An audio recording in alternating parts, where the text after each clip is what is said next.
شامل کیے گئے یا پیش کیے گئے۔ جیسے کہ میں نے ابتدا میں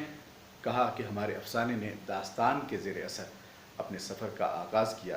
تو ہمارے کچھ افسانہ نگار ایسے بھی ہیں جنہوں نے اس داستان کے حوالے سے، یعنی وہی عناصر جو داستان میں ہوتے تھے، ان کو جدت کے ساتھ نئے دور کے تقاضوں کے مطابق برتا استعمال کیا۔ ان میں نمایاں نام انتظار حسین کا ہے۔ انتظار حسین کا افسانہ کایا کلب، زرد کتا اور آخری آدمی، یہ 3 افسانے ایسے ہیں جو وہی ہیں تو جدید دور میں لکھے گئے افسانے ہیں، اور اس میں رنگ آمیزی جو ہے یا واقعات نگاری جو ہے، یہ بالکل اسی پیٹرن پر ہے، اسی طرز پر ہے جس طرح قدیم داستان میں کہانی کو یا قصے کو پیش کیا جاتا تھا۔ بہرحال ہمارے آج کے جو افسانہ نگار ہیں وہ غلام عباس ہیں، جن کا افسانہ کل میں نے آپ کو پڑھ کر سنایا۔ کتبہ افسانے کا عنوان ہے۔ اگرچہ غلام عباس کی تخلیقات دوسرے افسانہ نگاروں سے کم ہیں، لیکن ان کا معیار دوسرے افسانہ نگاروں سے کم نہیں ہے، اس لیے آج بھی غلام عباس کا شمار اردو کے بہترین افسانہ نگاروں میں کیا جاتا ہے۔ غلام عباس کے افسانوں کے تراجم دنیا کی کئی زبانوں میں ہو چکے ہیں، مثلا اسی افسانے کتبہ کا فارسی میں بھی ترجمہ ہو چکا ہے، جو خود غلام عباس نے کیا تھا۔ اس کے علاوہ غلام عباس کے افسانوں کے تراجم جاپانی اور انگریزی زبان میں بھی کیے جا چکے ہیں۔ تو عزیز طلبہ، غلام عباس کے افسانوں کا مطالعہ کرتے ہوئے ان کے افسانوں کے پلاٹ پر غور کرنا ضروری ہے۔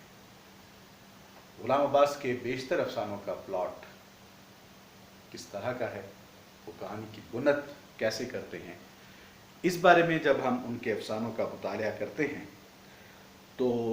یہ بات سامنے آتی ہے کہ پلاٹ چونکہ کہانی کا، افسانہ نگاری کا اہم عنصر ہے، اور پلاٹ کی کامیابی کے بغیر افسانوں میں ربط اور تاثر کی پختگی پیدا نہیں ہو سکتی۔ غلام عباس کے افسانوں کے پلاٹ کے بارے میں عموماً کہا جاتا ہے کہ یہ دھیمے انداز سے آگے بڑھتا ہے یا آگے چلتا ہے۔ یہ دھیما پن غلام عباس کے افسانوں کی نمایاں خصوصیت سمجھا جاتا ہے۔ سوال یہ پیدا ہوتا ہے کہ دھیما پن سے کیا مراد ہے، دھیما پن کا مطلب کیا ہے، اور غلام عباس نے کیسے اپنے افسانے میں دھیما پن پیدا کیا ہے۔ اس سوال کے جواب کے لیے ہم غلام عباس کے زیر نظر افسانے کے پلاٹ کا مطالعہ کرتے ہیں۔ یہ جو کہانی کتبہ آپ نے پڑھی، اس میں آپ نے دیکھا کہ کہانی میں جیسے ایک ترتیب ہوتی ہے، ایک ربط ہوتا ہے کہ کہانی کا ابتدائی حصہ ہے، وسطی حصہ ہے اور اختتام ہے،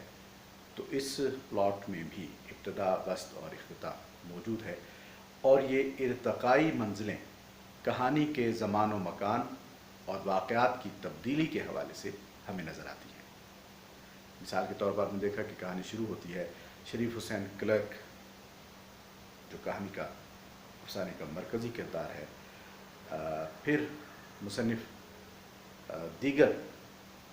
کلرکس کی بات کرتا ہے، شہر کے ماحول کی بات کرتا ہے۔ اچھا، یہ جو میں نے آپ کو ذکر کیا زمان و مکان اور واقعات کی تبدیلی، یعنی کہانی میں آپ یہ دیکھیں کہ زمانہ کون سا ہے، ماضی ہے، حال ہے یا مستقبل ہے۔ تو بسا اوقات افسانہ نگار اپنی کہانی کا یا افسانے کا آغاز ماضی سے کرتا ہے اور فلیش بیک ٹیکنیک کے ذریعے گزرے ہوئے واقعات ہمیں سناتا ہے یا بتاتا ہے۔ لیکن غلام عباس کی بیشتر کہانیوں میں ماضی کا حوالہ کم ہے، حال کی کہانی اس نے بیان کی ہیں، اور غلام عباس کے افسانے کتبہ میں کہانی اسی طرح آگے چلتی ہے۔ افسانے کی پلاٹ کی ساخت کو سامنے رکھتے ہوئے یہ کہا جا سکتا ہے کہ کہانی کا آغاز کم الفاظ کی منظر نگاری سے شروع ہوتا ہے۔ کہانی کا ابتدائی حصہ جب ہم پڑھتے ہیں تو مختصر سی منظر نگاری ہے۔ پھر مرکزی کردار شریف حسین کا تعارف بھی مختصر مگر جامع انداز میں ہوتا ہے۔ آگے چل کر ملازمین کی جزیات نگاری سے کہانی میں حقیقت نگاری کا انداز پیدا ہوتا ہے، اور کہانی کا وسط یعنی درمیانی حصہ، اس میں شریف حسین کی بے بسی کو کتبہ کے حوالے سے بیان کیا گیا ہے، جو کہانی کا بیشتر حصہ ہے، زیادہ تر حصہ ہے۔ یعنی آپ نے دیکھا کہ شریف حسین کلرک ایک کباڑیے سے سنگ مرمر کا پتھر خریدتا ہے، اور اس کی خواہش ہے کہ اپنا وہ گھر خریدے یا بنائے، اور اس گھر کے گیٹ پر یا دروازے پر اپنا نام کندہ کرا کے لگائے۔ اس خیال کو عملی جامہ پہنانے کے لیے شریف حسین مستقبل میں چلا جاتا ہے۔ مختلف تصورات کے ذریعے وہ یہ سوچتا ہے کہ کس طرح میرا ایک گھر ہوگا، اس کے دروازے پر یہ سنگ مرمر کی تختی لگی ہوگی جس پہ میرا نام ہوگا۔ تو یہ حصہ جو ہے کہانی کا، اس میں ہمیں شریف حسین کلرک ایک مجبور اور بے بس شخص نظر آتا ہے۔ یعنی اسے اپنی خواہش کی تکمیل کے لیے بڑی تگ و دو کرنی پڑتی ہے، بڑا سوچنا پڑتا ہے کہ میں اپنی اس خواہش کو کیسے پورا کر سکوں گا۔ پھر اس درمیانی حصے سے کہانی اپنے اختتام کی جانب بڑھتی ہے۔ زمان کی تبدیلی شریف حسین کے گھریلو صورتحال یا کتبہ کے حوالے سے ہوتی ہے۔ زمان کی تبدیلی سے میری مراد وقت کی تبدیلی ہے کہ اب شریف حسین بڑھاپے کی طرف جا رہا ہے، اس کے بچے جوان ہو گئے ہیں، اور گھریلو صورتحال یا کتبہ کے حوالے سے یوں اس حصے میں لکھا گیا ہے کہ شریف حسین کے سر کے بال نصف سے زیادہ سفید ہو چکے ہیں، اور پیٹھ اور گدی کے نیچے ذرا سا خم آ گیا ہے۔ انسان جب بڑھاپے کی طرف جاتا ہے تو اس کی گردن اور پیٹھ جھک جاتی ہے، یہ بڑھاپے کی علامات میں سے ایک ہے۔ اور بڑے ایک اشاراتی انداز میں کنایتاً اس کا ذکر ابتدا میں غلام عباس بڑی مہارت کے ساتھ کر آیا ہے، جب وہ مختلف کلرکوں کے بارے میں ہمیں بتا رہا ہوتا ہے کہ اس میں کس قسم کے لوگ ہیں، ٹائپسٹ ہیں، ڈسپیچر ہیں، اور دفتر میں کام کرنے والے دیگر اہلکار ہیں، اور ان میں سے کچھ ایسے ہیں جن کی گردن جھکی ہوئی ہے اور پیٹھ بھی جھکی ہوئی ہے، یعنی وہ بڑھاپے کی سٹیج کو پہنچ چکے ہیں۔ تو گویا اشاراتی انداز میں مصنف ہمیں وہاں یہ بتانا چاہ رہا ہے کہ ایک وقت آئے گا کہ شریف حسین بھی انہی سرکاری اہلکاروں کی طرح بوڑھا ہو جائے گا، اور اب وہ وقت آ چکا ہے کہ اس کے سر کے بال بھی آدھے سے زیادہ سفید ہو چکے ہیں، کمر بھی خم آ گیا ہے، کمر میں بھی اس کے بڑے بچے جو ہیں وہ بڑے ہو چکے ہیں، اور اس کے بیٹوں کے روزگار کے سبب گھر میں کسی حد تک خوشحالی آ گئی ہے۔ پھر کہانی تیز رفتاری کے ساتھ اپنے اختتام کی جانب بڑھتی ہے۔ شریف حسین کا انتقال ہو جاتا ہے، ایک بیماری میں، چند ہی دنوں کی بیماری میں اس کا انتقال ہو جاتا ہے، اور اس کے انتقال کے بعد اس کا بیٹا جب گھر کی صفائی ستھرائی کر رہا ہوتا ہے تو اسے وہ سنگ مرمر کا ٹکڑا ملتا ہے جس پر شریف حسین کا نام لکھا ہوا ہے، اور وہ اس میں تھوڑی سی ترمیم کرا کے یعنی شریف حسین نے سنگ مرمر کا یہ ٹکڑا اس لیے اس پہ اپنا نام لکھوایا تھا کہ اپنے گھر کے دروازے پر لگائے گا، لیکن عجیب بات یہ ہے کہ اسے زندگی میں اس کی مہلت نہیں ملتی، اور جب شریف حسین کا انتقال ہو جاتا ہے تو اس کا بیٹا اسی پتھر پر ترمیم کرا کے کچھ الفاظ اور اپنے والد شریف حسین کی قبر پر نصب کرا دیتا ہے۔ تو یہ کہانی کا سارا جو پلاٹ ہے، آپ نے دیکھا کہ ابتدا میں منظر نگاری ہے، کرداروں کا تعارف ہے، جزیات نگاری ہے، بڑی سست روی کے ساتھ پلاٹ آگے بڑھتا ہے۔ یہ دھیما پن ہے جو غلام عباس کے افسانوں کی خصوصیت ہے۔ پھر درمیانی کے وسطی جو درمیانی حصہ ہے کہانی کا،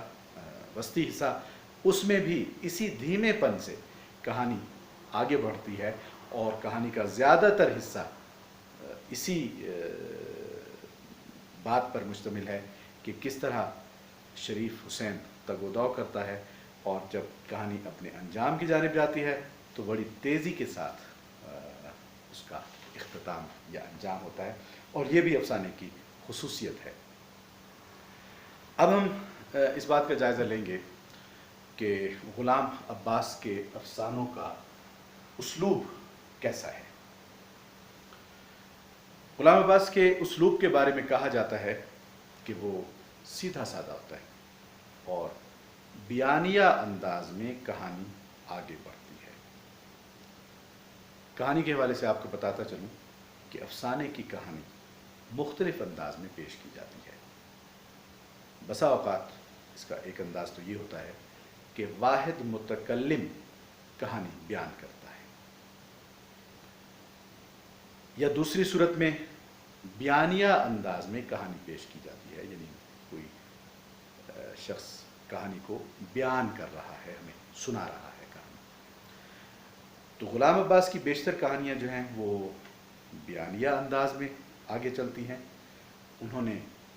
شروع سے ہی سادہ اور سلیس اسلوب اختیار کیا، اور نقاد اس کی وجہ یہ بتاتے ہیں کہ غلام عباس نے چونکہ اپنی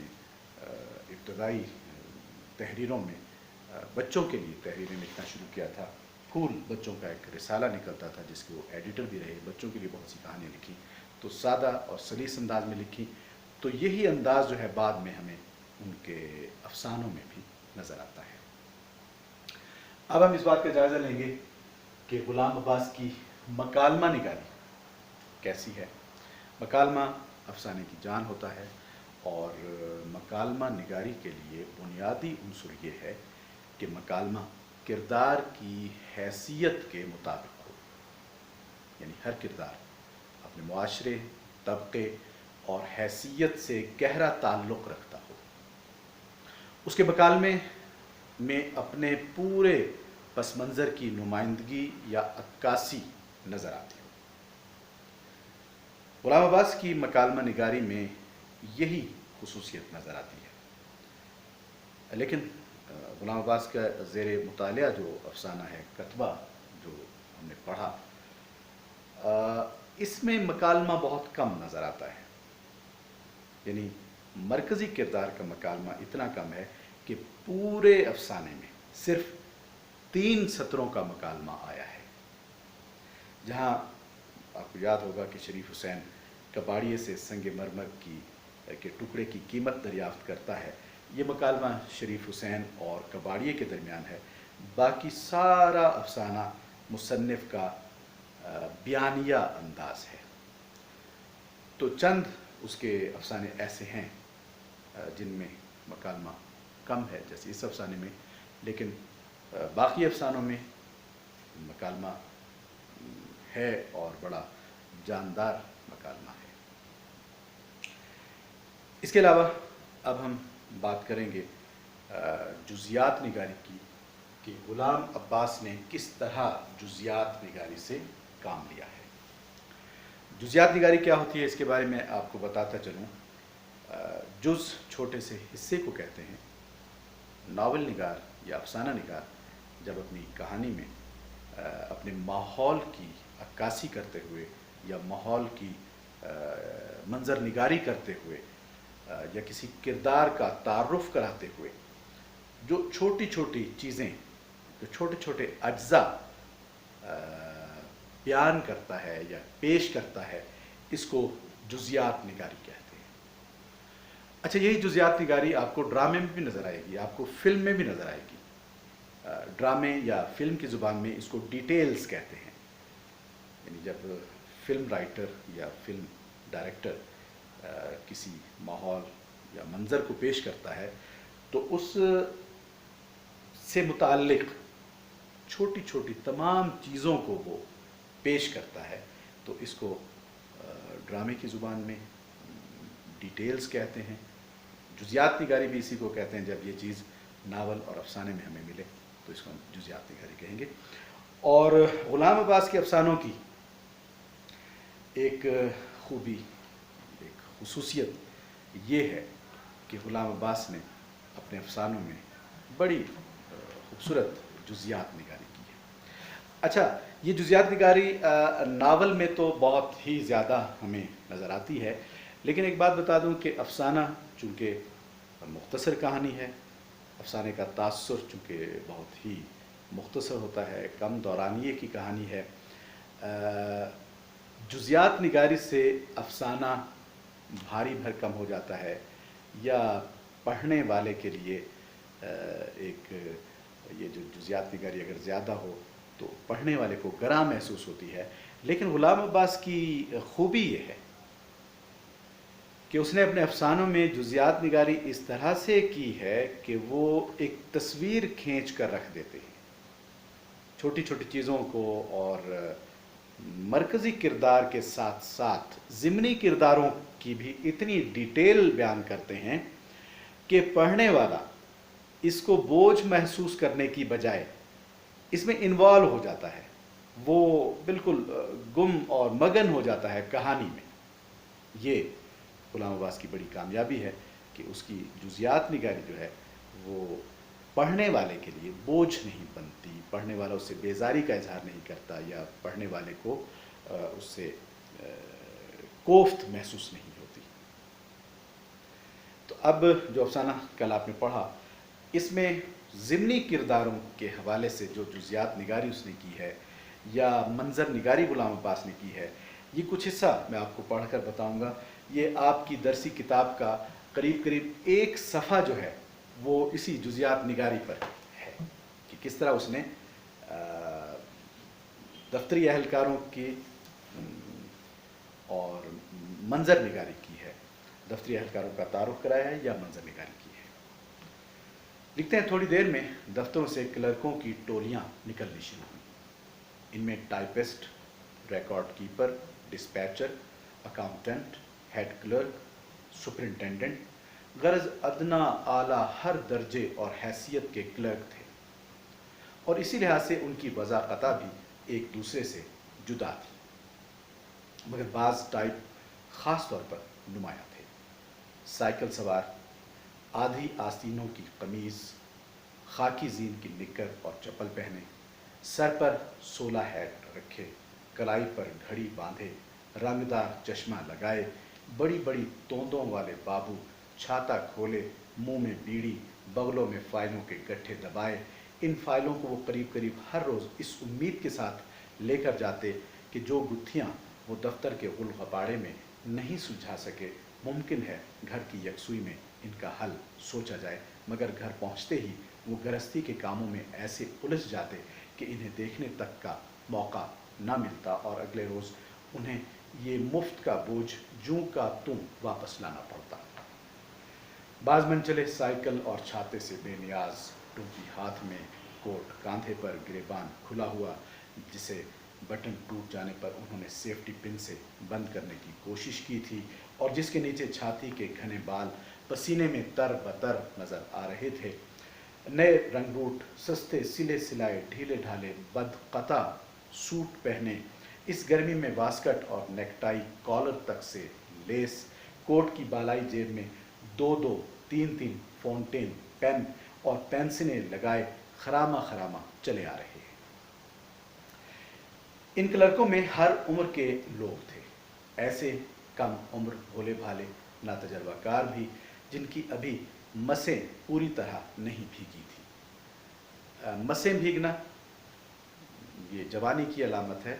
جب کوئی لڑکا جوان ہونے لگتا ہے تو ہلکے سے مونچھوں کے جب بال اس کے آتے ہیں تو اس کو مسیں بھیگنا کہتے ہیں. تو اب دیکھیں اس نے اس حد تک جزیات نگاری کی ہے کہ ایک نوجوان جو نیا نیا کلرک بنا ہے اس کا تعارف کراتے ہوئے وہ بتا رہا ہے.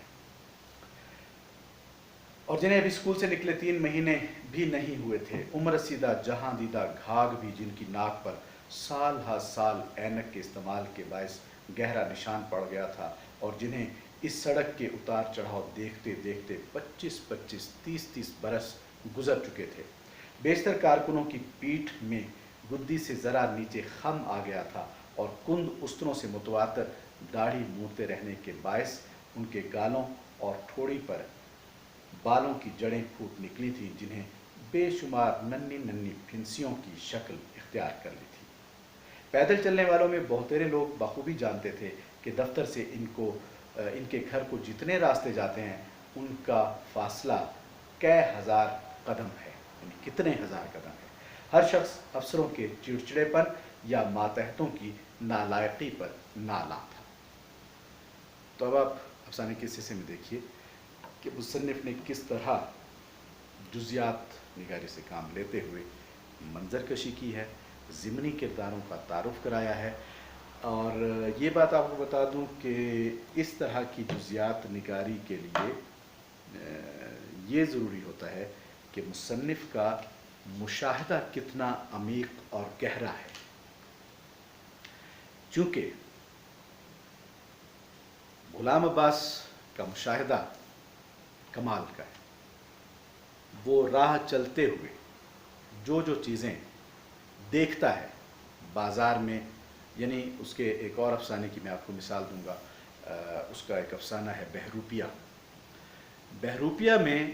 غلام عباس نے ایک بازار کی منظر کشی کی ہے، تو بالکل تصویر کھینچ کے رکھ دی ہے کہ بازار میں کس طرح مختلف چیزیں بیچنے والے آوازیں لگا رہے ہیں، کس طرح انہوں نے اپنے سٹال یا ٹھیلے، یا چھاپڑی والا ہے اس نے اپنی چھاپڑی کو سجایا ہوا ہے، کوئی سرما بیچ رہا ہے، کوئی ہزارمند بیچ رہا ہے، کوئی کچھ بیچ رہا ہے۔ اتنی خوبصورت منظر نگاری اور اتنی خوبصورت جزیات نگاری افسانے میں بہت کم ملے گی آپ کو، اور یہ غلام عباس کے یہاں ملے گی۔ پھر اسی طرح غلام عباس کا ایک اور افسانہ بڑا مشہور افسانہ ہے، جس کو ڈرامائی تشکیل کر کے ٹیلی ویژن پہ بھی پیش کیا جا چکا ہے، اوور کوٹ میں بھی اسی طرح ایک نوجوان کا قصہ بیانیہ انداز میں غلام عباس پیش کرتا ہے، اور وہ نوجوان لاہور کی سڑکوں پر مٹر گشت کر رہا ہے، مال روڈ پر جاتا ہے، میکلوڈ روڈ پر جاتا ہے، کس طرح کی وہ حرکات کرتا ہے، اور وہاں مارکیٹ میں جو دکانیں، کبھی وہ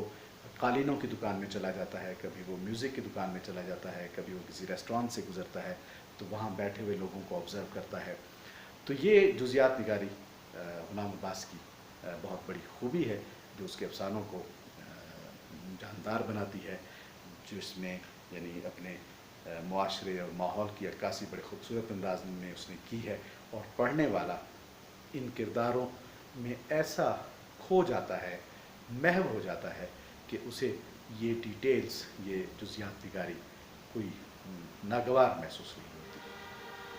تو اس طرح آج ہم نے اس افسانے کا تنقیدی اور تحسینی جائزہ لے لیا۔